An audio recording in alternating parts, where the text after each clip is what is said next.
Fil-katekezi tagħna llum maħbubin tiegħi xtaqt li hekk nirrifletti fuqkom dwar xi ħaġa li naħseb jiena l-kol kemm aħna nagħmluha forsi ma nirriflettux profondament dwarha u li huwa l-fatt li aħna nitolbu lil Alla.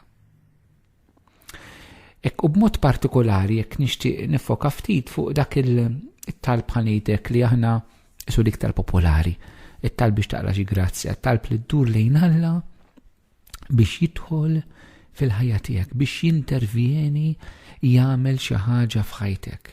Fejn meta int marit, meta għandek l-inkwiet, meta inti bla xogħol, meta qed bi kriżi, meta għandek depression, meta tħossok imdejjaq. Għal min jemmen hija spontanja li jdur lejn Alla, u ma jemmenx ngħid ukoll tqum daqsxejn din il-karba.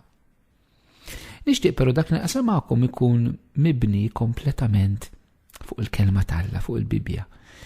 Qatt ma nista' nenfasizza biżżejjed maħbubin tiegħi kemm importanti li l-ispiritwalità tagħna, ir-relazzjoni tagħna mal-Alla, il-fidi tagħna tkun mibnija fuq il-blat fis-sod. Jiġifieri mibnija fuq il-kelma ta' Ġesu, fuq il-Bibja u fuq il-qawwa tal-Ispiritu Santu. Il-kelma u l-Ispiritu flimkien, mhux il-Bibja biss, mhux l-Ispiritu Santu biss, il-kelma u l-Ispiritu Santu. It-tnejn li huma flimkien iridu jkunu il-pedament, il-bażi tal-fidi tagħna. U rridu nħalluhom jikkonvertu l-mentalità tagħna anke meta ħanitkellmu fuq dan is-suġġett illi nitolbu lil Alla. Għax ħafna drabi aħna induru lejn Alla, nitolbu lil Alla, imma isu ġast kif jitla fil-qalb tagħna b'mod spontanju kif taf inti, mentri l-mulej fil-kelma tiegħu urina kif aħna għandna nitlu f'relazzjoni miegħu. Mhux kif irridu aħna, mhux kif ifetlinna moħħna, mhux kif naħsbu aħna, mhux kif inħossu aħna, imma kif u urina f'kelmtu. U għalhekk hekk illum sejrin naraw dawn il-ftit tappi, 3 tappi bażikament, 3 affarijiet daqsxejn fit-tul se jkunu. Forsi katekesi waħda mhux biżżejjed issa naraw il-ħin. Imma ħanaraw l-ewwel ħaġa illi n-nisrani huwa msejjaħ sabiex jitlob u mhux jinkwieta. Mbagħad nitkellma sajra fuqha.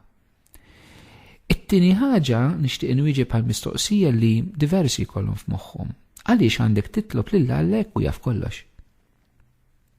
Għaliex għandek titlob lil Alla jekk hu jaf kollox? U t-tielet ħaġa hija x'tgħidilna l-kelma tal-Alla dwar kif għandna nitolbu. Mela dawn huma il-3 affarijiet li nixtieq nitkellem fihom f'dil-katekesi. Nibdew mill-ewwel waħda. Littra lil Filippin eżistijej, San Pawl jgħidilna dan il-kliem. Tħabbtu raskom b'xejn. Fit-talb tagħkom, fit-talb kollu tagħkom, itolbu uru lil Alla xi jkollkom bżonn u iżżu ħajr. Nerġa' naqrawha. Ħudu nota eżistijiet ta' dawn is-siltiet mill-kelma tal-Alla. Ma nitażnux meta nisimgħu affarijiet fil-Bibja, hekk nisimgħuhom jibqgħu għaddejjin, ikteb ħu nota. Aqbad il-Bibja, ġibha miegħek dejk issa, aqbad highlighter, bajro, lapes, immarka l-Bibja, immarka daw il-vrus, iktibhom fuq pitazz. Għamel xi ħaġa. Imma importanti li ma nħallux il-kelma tal-Alla tgħaddi hekk u btejt tara kemm ħadd pjaċir tallim xi ħaġa u baqgħet għaddejja. Irridu inħafru fil-fond eżistijej. Irridu nitolbu iktar bil-kliem li nisemgħu, ma nħallux il-kelma għaddejja. Mela nerġa' naqra Littra l-Filippin kapitlu 4 vers 6. San Pawl jgħid l-insara ġewwa Filippi jgħidilhom hekk. Tħabbtu raskom b'xejn. Fit-talb kollu tagħkom itolbu uru lil Alla xi jkollkom bżonn u iżżu ħajr. Mela Pawlu hawnhekk bażikament qiegħed ipoġġi il-fatt li aħna nduru lejn Alla nitolbuh f'kuntrast tal-inkwiet. U din hija interessanti. San Pawl jitlobna biex nitolbu flok li ninkwitaw. U din hekk l-ewwel punt li nixtieq nenfasizza ħafna.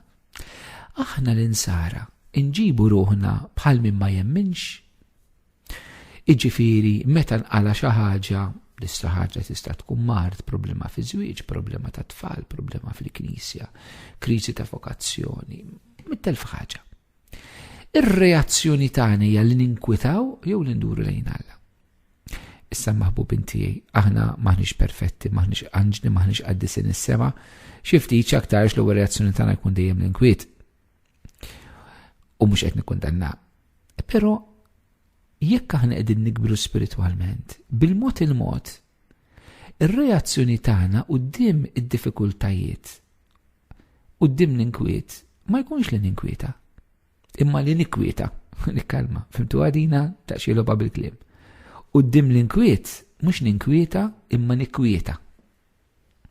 Ejja, żommuha f'moħħkom. Quddiem l-inkwiet, mhux ninkwieta, imma nikkwieta.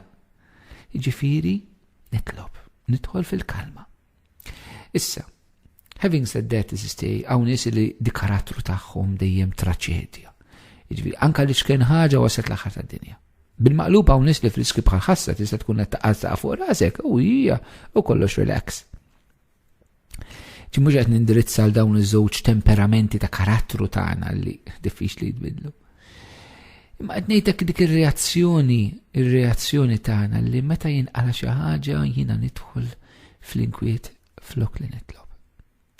In-nisrani li qed jikkonverti li qed jimxi wara Ġesu, bil-mod il-mod ir-reazzjoni tiegħu quddiem l-inkwiet u t-taħbit mhux li joqgħod jinkwieta, imma li jdur immedjatament lejn Alla.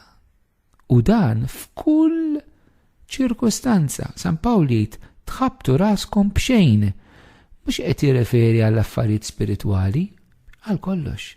Anke l-affarijiet spiritwali, anke l-affarijiet umani, l-affarijiet finanzjari. In-nisrani huwa dak illi iħares lejn ir-realtà kif inhi, mhux jaħrab minnha, mhux jinnega, mhux jgħid li mhux vera. Jekk jien marit, jekk wasalt fl-aħħar ta' ħajti, jekk għandi kriżi finanzjarja, jekk hemm problema fi żwieġ, jekk hemm kriżi fil-vokazzjoni, mhux noqgħod nilludi ruħi li m'hemm xejn. Le, in-nisran huwa dak li ħares lejn il-verità u jara kif inhi. Però mhuwiex imkaxkar minnha. Għaliex fih minħabba l-esperjenza tiegħu ta' Ġesu n-nisrani ma jeħilx ma' ċirkostanzi li għaddi minnhom huma kemm huma jibsaw diffiċli. Imma jista' jdur lejn Alla. Fit-talb kollu tagħkom jidilna Pawlu itolbu u uru lil Alla xi jkollkom bżonn. U iż-żuħħajr. Mela anke f'daw il-momenti ta' nkwiet li umanament suppostanti biex inħabbel rasi biex ninkwieta, Pawlu jara dal-vers bejtinna iż-żuħħajr faħru lil Alla. Mhux tfaħru għal problemi, għal mart, għat-tisgwit, le, imma tfaħru fil-problemi, fil-mart, fil-disgwit. Mela ħana għattil Alla nistgħu ningrazzaw għal ħażen, le, ħażen mhux dejjem minnu, ħażen Alla ma jridux, Alla ma jridx il-mart, ma jridx il-firdiet, għas il-mewt ma jrid Alla. Imma nistgħu nfaħruh f'dan kollu. Infaħru minn kieli marit, infaħru minn kieli nqedimbat, infaħru minn kieli qed fuq is-sodda tal-mewt tiegħi. Mela mhux infaħru l-Alla għal ħażen, għall-inkwiet, għad-disgwit, imma nfaħru l-Alla fil-ħażen, fl-inkwiet, fid-disgwit. Mela Pawlu hawnhekk qed jagħmel insisti il-kuntest li fih jiena rrid nitlob il-mulej l-grazzja. Huwa l-kuntest tar-radd il-ħajr, il-kuntest tal-prejż, il-kuntest tat-tifħir tal-qima. Issa aħna eżistijej toġobna fit-tal kollu tagħkom u tolbu lura l-Alla xi jkollkom bżonn. Imma ma nifqux hemm f'kuntest li niżuħħar lill-Alla. U allura żewġ affarijiet eżistijej fuq dan l-ewwel punt.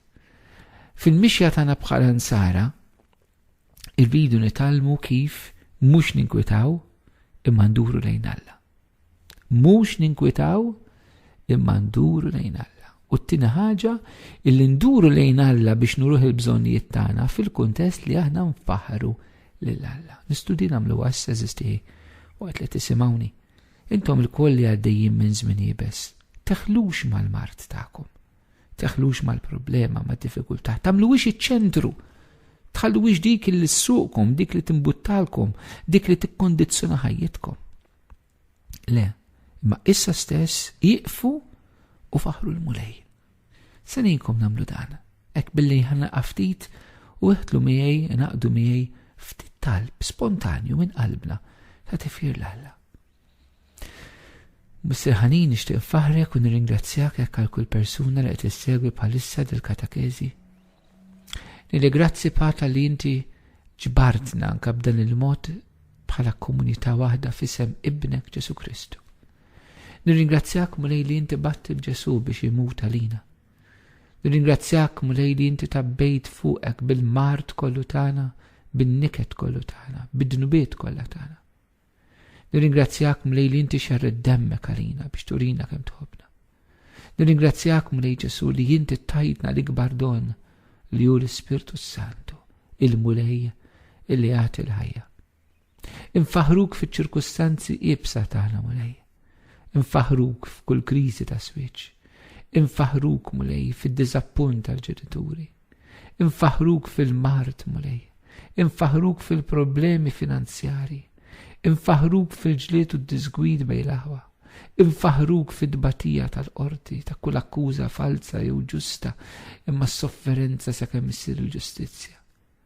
Infaħruk mulej fiċ-ċirkustanzi kollha tagħna, infaħruk meta maħniex mifhuma, infaħruk anke meta maħniex maħbuba, infaħruk meta nħossuna mjasra, infaħruk meta nħossuna meċħuda, inħossuna maħbuba, nfaħruk xorta, infaħruk meta ħadd ma jrid jaf bina, infaħruk mulej anke meta inti tinħeba fil-ħajja tagħna u nħossuna għaddejjin midlam, mill-wiet midlam. Infaħruk għal kollox u naslu Ġesu li npoġġu l-qalb tagħna fik, inħarsu lejk u ma neħlux ma tbatija tagħna. Glorja lilek mulej. Grazzi ta' kollox Ġesu. Amen. Issa eżistij nistgħu ngħaddu għat-tieni punt. Mela l-ewwel rajna hekk illi aħna rridu nduru lejn Alla flok nduru lejn l-inkwiet. Ma tinħaġek mistoqsija li diversi nies hekk jagħmluli illi ma fata ħidin jekk Alla jaf kollox x'imma fejn itolbu. Hekk nixtieqilkom 3 affarijiet fuq din il-ħaġa biex inwiġbu din il-mistoqsija. L-ewwel ħaġa hija li aħna ma nitolbux lil Alla biex ninfurmawh bil-bżonnijiet tagħna. Isu il-mulej ma jafx u jiena ħamur qudiemu b'lista ta' affarijiet għax Alla ma jafx u jiena ħanejdlu dak li ma jafx. Ċertament u żgur li mhijiex hekk. Tantu hekk illi San Mattew kapitlu 6 vers 8 jgħidilna missierkom jaf x'teħtieġu qabel ma titolbu intom. Aktar tard fl-istess Vanġelu ta' San Mattew kapitlu 6 vers 32 Ġesu jgħidilna imma missierkom li hu fis-smewwiet jaf li dan kollu teħtieġuh. Mela eżisti, aħna ma mmorrux biex nitolbu l-affarijiet li neħtieġu lil Alla għax il-mulej ma jafx, anzi. Ġesu qed jaffermana fil-pożittiv li Alla jaf. U kif jaf li għandna bżonn? Kif jaf x'neħtieġu? Jaf bil-qalb ta' missier. Erġu simgħu.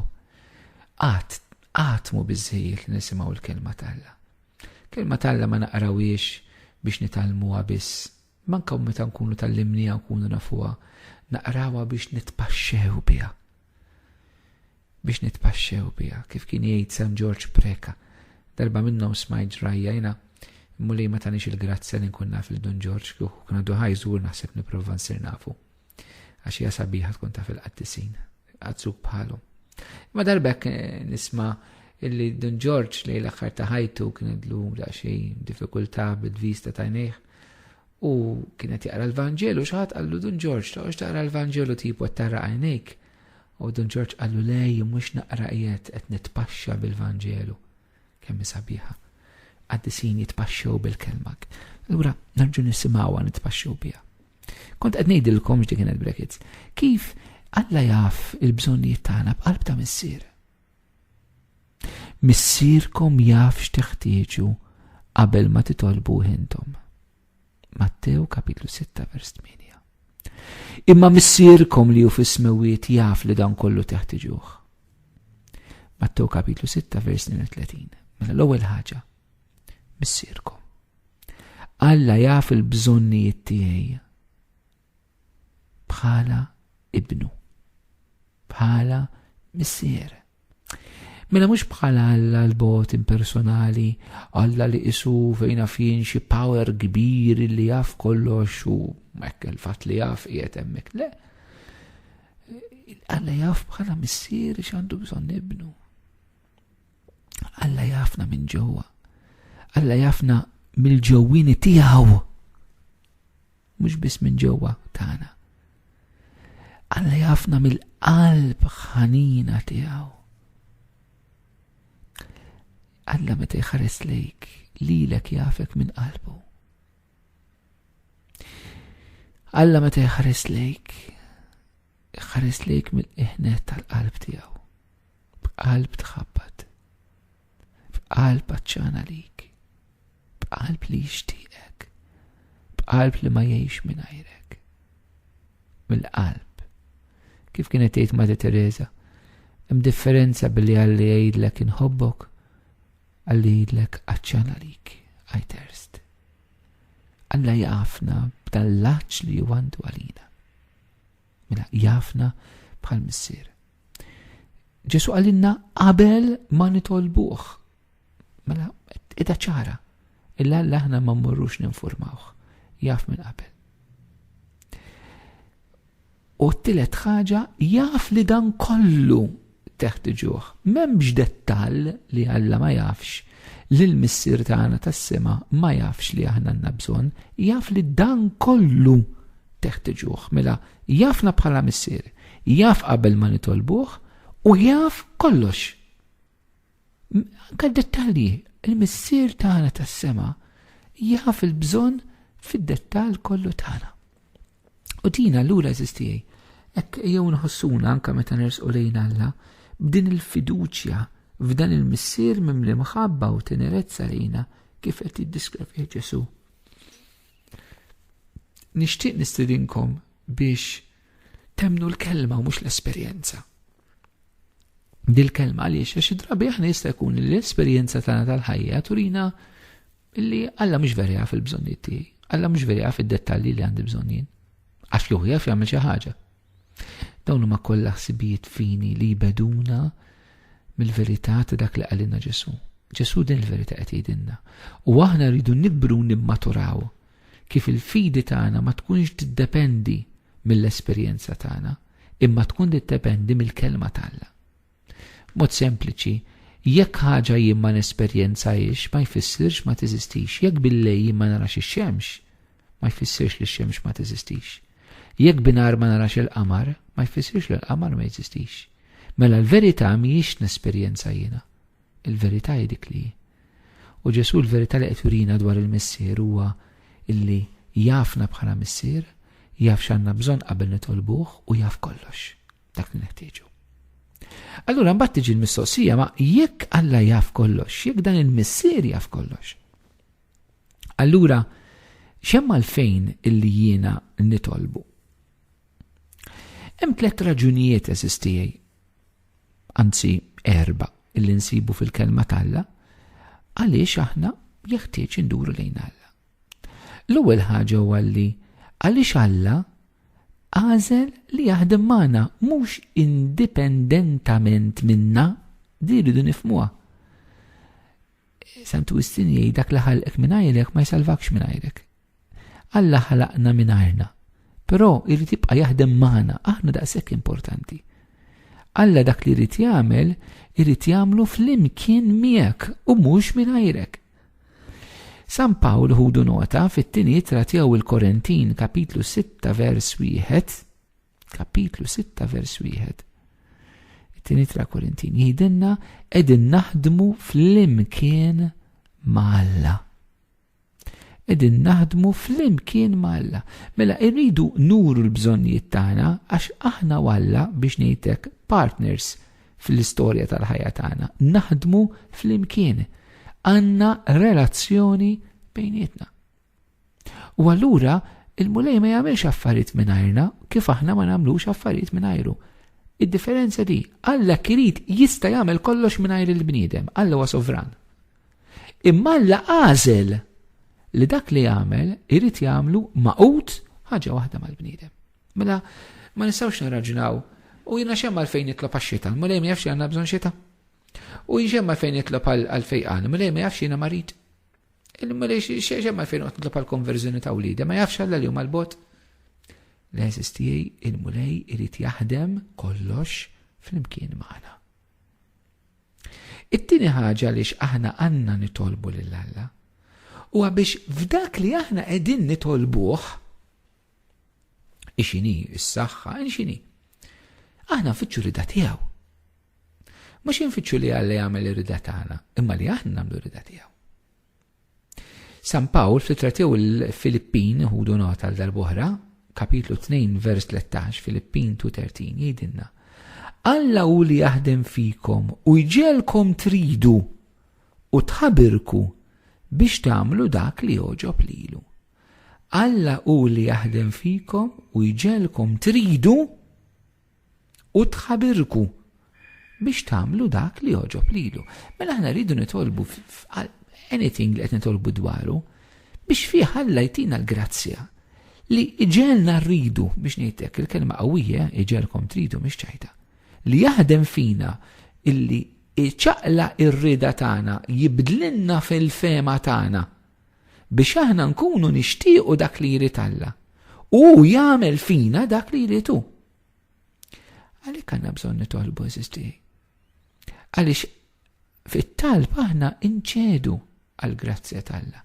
Niftħu qalbna għall-grazzja tal-Alla. Issa ċertament anka biex titlob biex idur lejn Alla għall-Ispiritu Santu jista' jagħmilha fik u jqanqal qlubna. Imma taħna rridu nikkolaboraw miegħu. Mela rridu nitolbu fuq ċirkustanzi li nkunu għaddejjin minnhom anka biex infittxu rida Alla.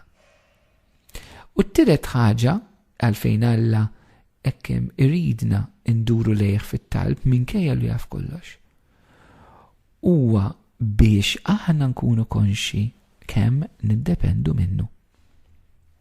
Aħna niddependu minnu.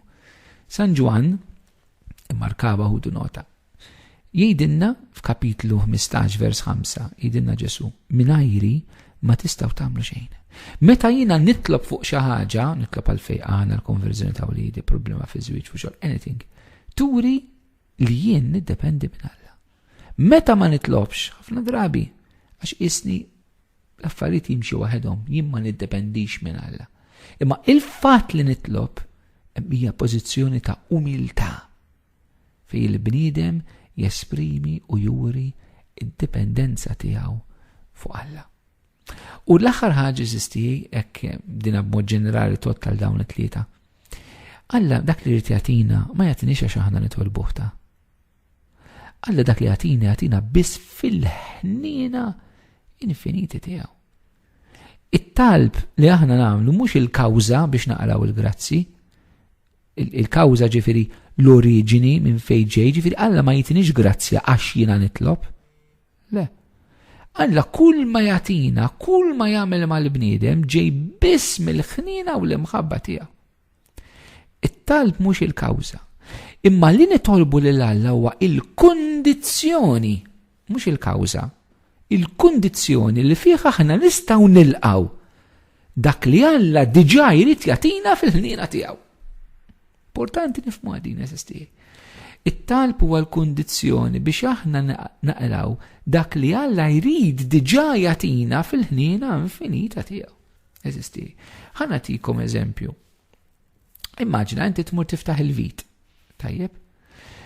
Meta tiftaħ il-vit, l-ilma ma jiġix għaliex inti tiftaħ il-vit.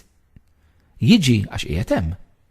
Sempliċiment inti meta tiftaħ il-vit toħloq ambjent biex dak l-ilma li hemm fil-kanna jista' jaqa' fis-sink, fit-tazza, fil-fixkun, fil-barmil. Mela, l-ilma qiegħed hemm diġà. Li tiftaħ il-vit qed toħloq l-ambjent biex dak l-ilma joħroġ mill-kanna u jiġi għandek. Imma l-ilma ma jiġix għax inti tiftaħ il-vit, tantu għak li jekk m'hemmx ilma tiftaħ il-vit għal xejn. Issa l-istess ħaġa. L-ilma sinjal tal-grazzja, tal-ispirtu, l-fejqan, il-mirakli, anything, dak li Alla jrid jagħtina, l-ilma huwa qiegħed hemm. Dak li Alla jrid jagħtina hu. Aħna rridu niftħu l-vit, nitolbu, li tiftaħ il-vit huwa sinjal, qed nagħtikom dal-eżempju, li titlob biex toħloq l-ambjent biex inti tista' tilqa dak li Alla l-ilma li diġà qiegħed hemm. U din hekk insiba immaġni sabiħa ħafna drabi meta nagħlem biha insib li ħafna nies jitalmu mill-ewwel jirrealizzaw lura kemm għandi bżonn nitlob għax hemmhekk qiegħed l-ilma li l-Murier jagħtini, imma jiena fit-talb nista' nilqa'. It-talb mhuwiex il-kawża hija l-ħnina tiegħu, l-ilma diġà qiegħed hemm, il-vit mhuwiex it-tank tal-ilma, l-ilma qiegħed fit-tank. It-tank hija l-qalb tal-Alla, l-ilma hija l-grazzi li jfuru mill-qalb tal-Alla. Imma li tiftaħ il-vit huwa li titlob biex tilqa' dak li hemm fil-qalb tal-Alla diġà għalik. Jekk ma titlobx isek il-vit ħallejtu magħluq. Issa qiegħed hemm imma ma tkunx qed tilqa'. Issa xi kultant jista' jiġri wkoll li Alla jagħmel waħda minn tiegħu ta' li dal-ilma jispara Alla volja l-vit magħluq u jmissna xorta waħda. L-imħabba tiegħu xi kultant ek tispara tmur oltre anka limitazzjonijiet li nagħmlu aħna, ma b'mod normali l-imħabba tal-Alla tirrispetta l-libertà tal-bniedem. Aħna meta nitolbu niftħu qalbna għal dak li Alla diġà irid jagħtina. It-talb il-Alla huwa sigrit kbir. Darb'oħra nduru l-aħħar punt ta' din il-katakezi u daqsxejn twil il-kelma tal-Alla kif tallimna kif għandna nitolbu l-Alla. Illum rajna żewġ punt importanti, il-bżonn li aħna mhux ninkwitaw imma nitolbu u għaliex għandna nitolbu lill-Alla jekk huwa jaf kollox. Inħeġġitkom sabiex verament inkunu nies ta' talb fil-ħajja tagħna, mhux nies tankwiet. Il-Knisja u s-soċjetà mhux nies jinkwitaw għandha bżonn. Nies kwieti għandha bżonn, kwieti fis-sens li jistrieħu fuq Alla.